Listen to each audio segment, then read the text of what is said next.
Hey guys, this is OddOneGaming. This is going to be another Raid Shadow Legends video.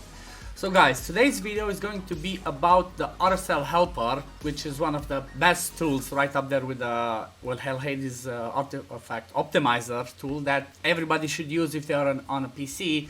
That can help you a lot with your time spent in the game, basically. So I had several people asking me in my Discord and in my Twitch streams saying, oh, can you tell me how to do this in Rslhelper? Can you tell me how to do that? And you know, all the other questions. So I decided, let me just make a video about this, explaining basically the basics of how I'm running the tool. Like, I'm not using 100% of its full potential, but I'm using the basics that help me do my daily stuff easier and faster. So first things first, let's just get the optimizer up here, and this is the way that it looks. If you open it, first of all, let me just move myself to the side.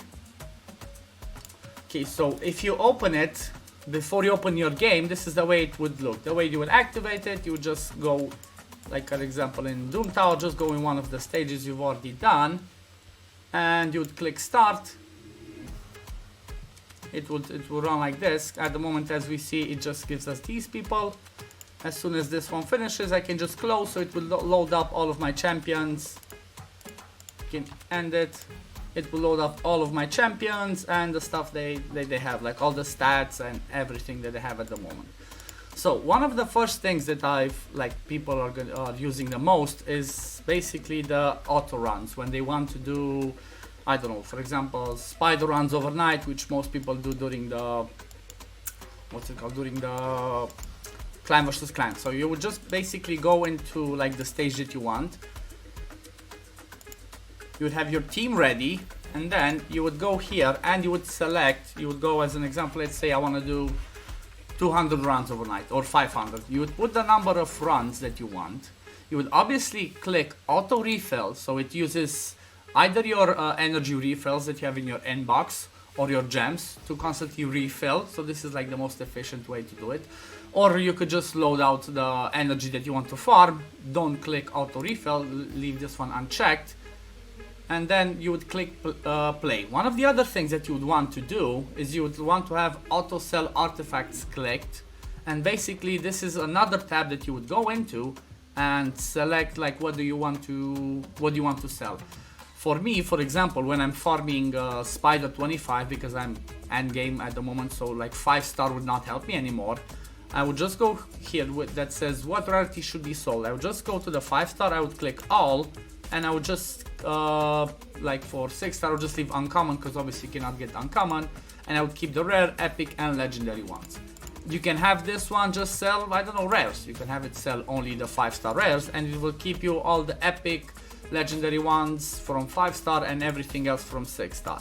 If you're like lower in the game and you want to keep 4 stars, which you would rarely do, you just click here and say, okay, maybe keep 4-star legendaries. So this is the star and this is the rarity that you want to keep.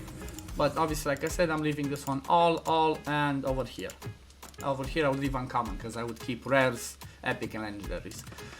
You have other good stuff that's here on the side, which says for boots, chest and gloves. This is not for spider, obviously, because we only get accessories from spider. I always have sell HP flats, attack flat, defense flats to be sold, and I have this one clicked, keep all 6-star legendary artifacts with speed substats for gloves and chest, because obviously for boots you want to have speed boots in general.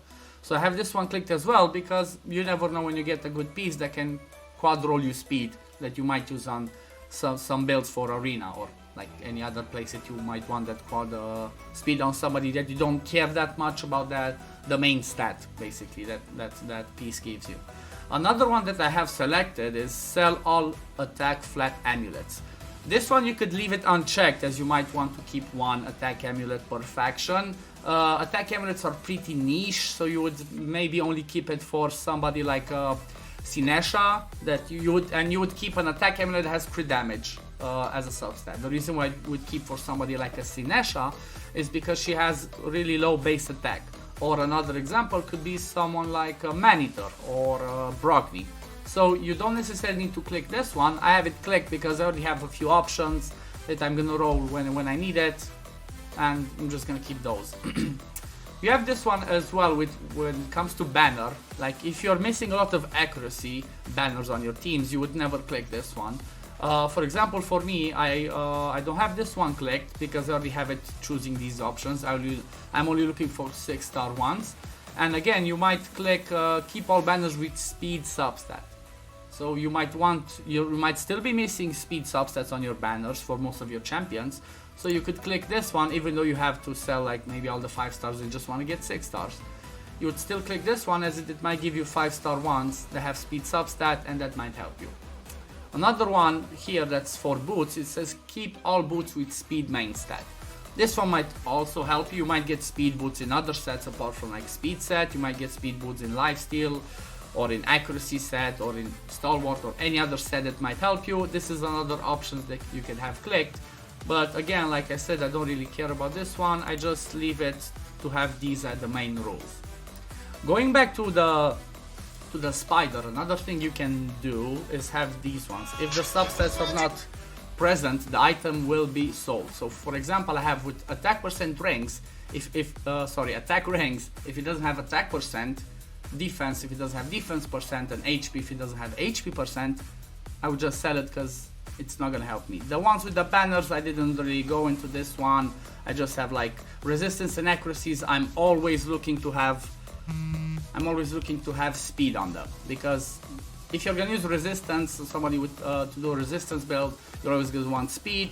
And I'm guessing same thing with accuracy. If you want somebody to have accuracy to land their debuffs, you would always want those to be the fast ones, so you would want to have it in speed. The reason why I have these ones selected on my account is because when I'm farming spider, I'm farming it a lot. So obviously I'm gonna get lots and lots and lots of banners, so I would only care about the speed ones. This is a really good way to make a silver when you're farming spider. Have everything just sell on its own, and then you can just look through them yourself instead of like keeping hundreds and hundreds of accessories and constantly cleansing. But all the rules that you have here, obviously you can set for yourself depending on the level that you are at, depending on the gear that you want for your level, and so on.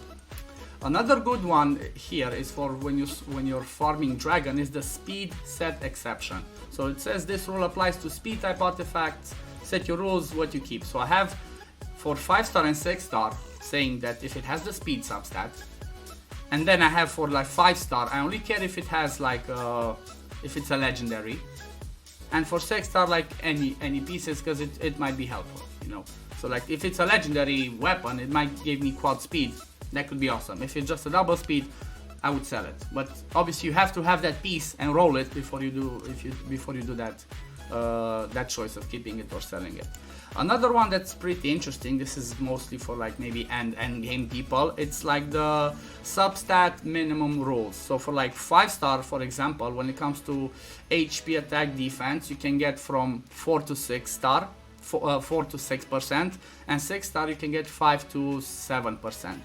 Accuracy and resist, I don't remember the exact numbers, but it has like that range. For speed, it's for 5-star you can get 4 or 5 as a roll for 5-star, and for 6-star you can get 5 or 6 speed. For crit rate and crit damage, it's the same as HP attack and defense percent, 4 to 6 and 5 to 7 over here. This is something if you, like I said, if you're end game and you don't want to get, like if you, let's say you have 6-star and you get here 5%, it would just sell it, I think. If the value is smaller, then yeah, so you would just maybe put it here 6. As an example, if you want, you put 6 again. So if the subsets are 5%, it would automatically roll it. I don't use this myself, I didn't use it. Okay, so this is the auto sell part of the optimizer that's like really helpful. Okay, let's go back to this one. So if I would do like this, let's say 500 runs, and I have auto sell artifacts, and I click auto refill as well, and I would just click play, it would just start in the background, and it will start farming my doing my spider runs. As soon as this one's gonna finish, it's gonna click the next one, and then go to the next one, and go to the next one, and so on. When you, like I said earlier, when you get to be out of energy, you don't have enough energy, it's gonna click the replay, it's gonna see that you don't have energy, it's gonna pop up your energy refill or your gems refill, and then it would continue farming. So let's see, so this one's just doing it. This is like a 30-40 seconds depending on luck. 30-40 second run I have over here. So let's see this one finish. And then we're gonna see after this one finishes, you will see that it would automatically play replay, like maybe after 1 second or 2 seconds. I think you can tweak that in the settings as well. I didn't do it myself. So let this one die. Okay, it's done. Now it's gonna auto sell it because it's a 5-star. It's gonna do it themselves. See, sold it because it didn't meet the requirements, and then it's gonna go to the next one. So I'm gonna click here stop, because obviously I don't want to continue farming spider while I go through other useful stuff in here. While this one goes, I wanna explain something else that can be really useful for this one, which I cannot show unfortunately because I've already done my Doom Tower. Today you can go to the Doom Tower. So let's say you want to start farming your stages. You're at stage, I don't know, 11, and you want to do the other ones. You don't want to constantly be there and click, and you have teams that can do it yourself. You might have a seer comp or some other comps that just blows it up. You could just click here where it says run effective resources. You'd go to the first stage that you're at, in Doom Tower, would click play, and this one would continuously go up until you finish your keys, and it will do your whole Doom Tower run, and you can go doing your own stuff. See, this one didn't sell because it's a 6-star, and even though this one didn't have the speed that it required, it's a 6-star rare, like I put in the auto sell options. Okay, another good thing that you can do, which is really useful for one of the most annoying events and tournaments for the game, is the farming the food. So to do that, you just go to multi-level XP, you go to set food, and then here you'd click like for 1-star, 2-star, 3, 4, 5-star or 6-star, 5-star, and you'd click the number that you'd want to use. Like as an example, if you have lots of 2-star champions, like you just pull lots of uncommons, you would put here, I don't know, like 30 of them. You want to do the 3-star, then as well you put like 12. So always try to keep multiples of 3 because that's how you would farm it. You'd have your campaign farmer, and that's how you would do it. So let me give you an example. So if I 1 second, let me go back. So if I go with it like this, okay, I already have the champions there. So let's say I put to do only 3 of these and none of these, and maybe let's say 3 of the commons in case you want to do it. Usually you would like to uncheck the vault one because it picks one of the first ones. So you would have your champions outside. So if you go like this, you would just go back. Like I said, I'm just using the basics of this. It helped me. I haven't gone like too much into the whole advanced and complex stuff you can do with it, but this one's really helpful. So if I play start, just gonna go in and it's gonna do the run. Same thing as I showed before. Just goes and does this one. Then it continues to do the levels of your champions up until they hit max level. After they hit max level, they would take those 3 champions out that you already hit max level. So let's just leave it. Let me see. I'm gonna have to do a few runs. So it will keep doing this one. Let me see. Did I do it wrong? No. Okay. So it continues. So it would keep doing this one up until the champions that you have here for food would hit max level. After that, it would automatically swap them out and get the next champions that you put. So if you only put uncommons, as soon as these ones hit max level, it will go to the next ones and to the next one and so on. Once you finished hitting max level to all of them, it would stop. So as soon as all of the champions that you put in there here in the set food, like if you put 15 uncommons and 9 of the 3-star ones or like 3-star champions, like not rares necessarily, it would automatically stop after that one's finished. So let's see. Okay, so after it goes to this run, you would see as soon as it finishes these ones, I hope I have commons. So after it finishes with the uncommons and they hit max level, it's gonna automatically take them out and bring the 3 commons that I set in there. Okay, let's see. See, boom, takes the uncommon out, brings the common, does that, and then it continues up until these ones hit max level and so on. So it doesn't matter the rarity of them, like they can be rare, commons, uncommons, doesn't matter. As long as they're the champions that you selected at the certain star, it's gonna pick them and put them in there and take them up to the max level and so on up until you finish. After you finished, that would be that.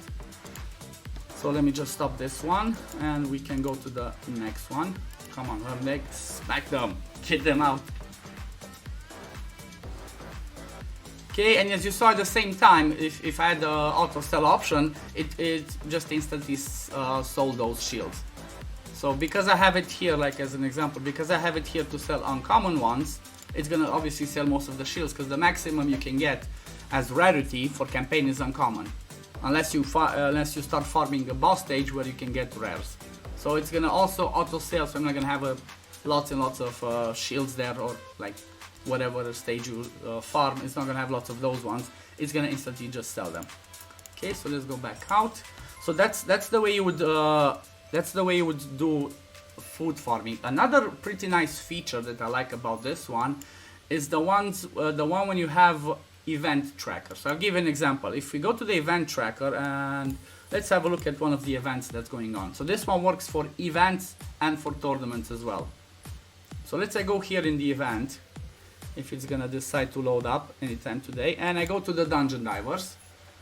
It says here the points that I need is 5,750. So let's say I wanna farm a certain place up until I hit the max points in here. So the way that I would do it is I would go here into the event tracker.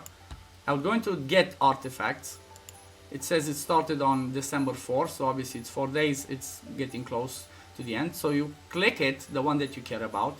You go back to the auto clicker, you would run target event points. So I would write here 5750, the amount that I want to hit. So if I want to get a book, if I only want to go to the shard, I would write 5,000 and so on. So you just write the number that you would want, then you would take your team to the place you would want to farm. Let's say as an example, I want to farm over here, again in Spider.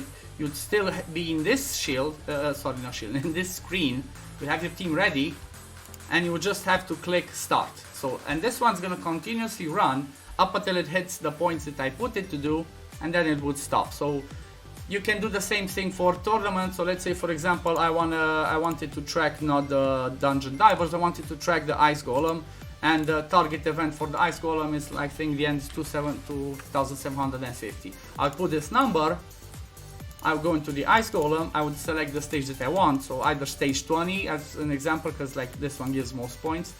I'll go stage 20, I would set up the team in there. Let me see that one team. So I would set up the team and I would just click play. It's gonna continuously run this up until it hits those points that you asked for it, and then it's gonna stop. This is like a pretty nice feature when you're like for example when you're doing a fragment fusion or a standard fusion, because you might not have the time to stick around here and constantly do it, or you're close to getting those shards but it's ending the next day. You can just leave it overnight, put it to farm to the number of points that you're gonna get your fragments or your champion that you want to, and then you can go to sleep and enjoy your night while the auto clicker does your work for you. Okay, another good option that you can use, like in case you want to limit the amount of refills it uses, because I don't know, maybe you have like a really fast spider run that does it in like 15 seconds, you can just put max refills here, and you could just put like 100 refills or 50 or how many you want, and that way after you hit those ones, it's gonna stop.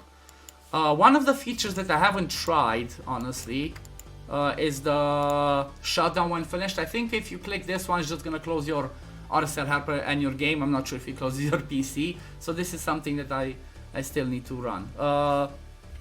Another way you can do it, like for example when you farm spider or in any other place overnight, you can just click it here. Let me just put this on to 0. You can click here run infinitely, and it's not gonna take you number of runs. You can click play and it's gonna continuously go and go and go up until it depletes all of your resources. If it depletes all of your resources, it's still gonna try to replay it up until you get to, I think, like up until you get your resources back. Okay, another good thing that this tool can be used for is if you're only pulling shards for yourself. Like for example me, I sometimes like I go and I do takeovers for other people. Maybe after I finish the takeover I pull their shards and all that. If I do a takeover, I always have Rslhelper open because it helps me with rolling gear and all of that. But another good thing that you can use if it's you're just doing it for yourself is the shard tracker. So basically if you have this one open, if you have Rslhelper open, while you're pulling your shards, it's gonna always count the number of shards you pulled in here. So you can keep a track.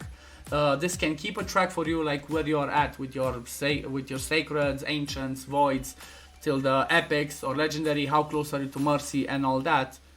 And this can be really useful instead of constantly writing it down somewhere manually. Another good thing that I forgot to mention here is the part about FPS.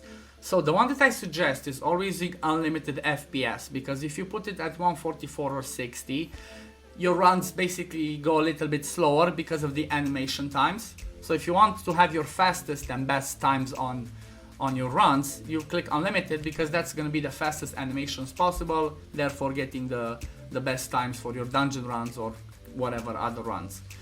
Another thing to mention here is the auto detection button. If you click the auto detection button, this one, let me show you. So as you see, everything moves normal here. I go in here, let's say I go over here, and let's say I select a piece of gear like this one. Once you go to upgrade, that auto detection part is gonna lower your frame rate. So let me show you. And this is how it automatically does the rolling basically. So if you're using before something like, I don't know, Riva Tuner or BlueStacks, you always have to click it and lower the FPS. By having the auto detection clicked, as you see, it puts the FPS at 10. As soon as I leave from here, from the artifact, just puts the FPS back at unlimited. So this is something that's really good as well. There's some other stuff that I haven't played with in this one, like the clan boss simulator. I think you can simulate your clan boss runs. You have here like sort of like the offer calculator. I think it's similar to Chosen's offer calculator. Here you can have another thing that you can test the accuracy you need. So for example, if you go on hellhades.com's raid stages tools, it would show you that, I don't know, the dragon has 225 resistance on stage 20, and let's say you go to 200 accuracy only, it's gonna say you have a 77% chance of landing. So if you take it to 250, it's 96, 280, this is, okay, wait, 2000, not 2000, 280, 290, so up until you get to like the 97%, because you cannot never get to 100% unless you have champions that have skills that say cannot be resistant, like Ghostborn's A3, the drop defense, or like Cernix A1 with the freeze. So this is a good way to test to see, okay, do you have enough accuracy, do I need to pump it more, and all that. Another thing that you can do here is just like, I don't know, play with, as if you're pulling shards. You can just put 2 times event, and let's say you pull like let's say it says here 100 shards, and I think it should show you I think it's the chance of getting a legendary or something like that. I haven't honestly played with this one too much, so I cannot explain too much. That's why I said this is just like the basics. Here, another good thing, you can just select to see, like check some of your champs and see their stats. You can just go by faction, affinity, rarity, by the debuffs that they have. So let's say I would just click stun. Okay, it's gonna show me the champions that have stun in here basically. You can just scroll and go through all of them. Another thing, let me see. Oh yeah, another good thing that the first page of the auto clicker shows you, it basically shows you when you have some champions, how many books they have in them, how many scrolls they have, like most of their stats. I think the stats here are not always correct. I might be wrong about this, but like in general, let's double check it. So let's say we go to recently used, let's go to Hermdig. 212, let me see. Okay, yeah, so it shows, like sometimes it didn't show me correct. So it shows you exactly the stats that you have on your champions on this page. One good thing about it is, like for example, if you go and do a run with somebody and you don't notice that it pops you up that equip artifacts, equip your champions and all that, the Rslhelper will have a red line around your champion that has no gear or is missing gear. So this is something else that can be really helpful. Okay, so I think this will be it for today, guys. I hope this was helpful. Like I said, I just wanted to do the basic guide of how to use the Rslhelper, because I had lots of people asking me for this. So I hope I was clear enough. I hope this was helpful for you guys. If you enjoy my content, please leave a like, subscribe to my channel to know when I upload next. My YouTube channel is still growing, so any subscription is gonna help me a lot. Leave a comment down below and tell me if you enjoyed this, what else would you want to see, and I will see you all in the next video. Peace guys, love you all, take care.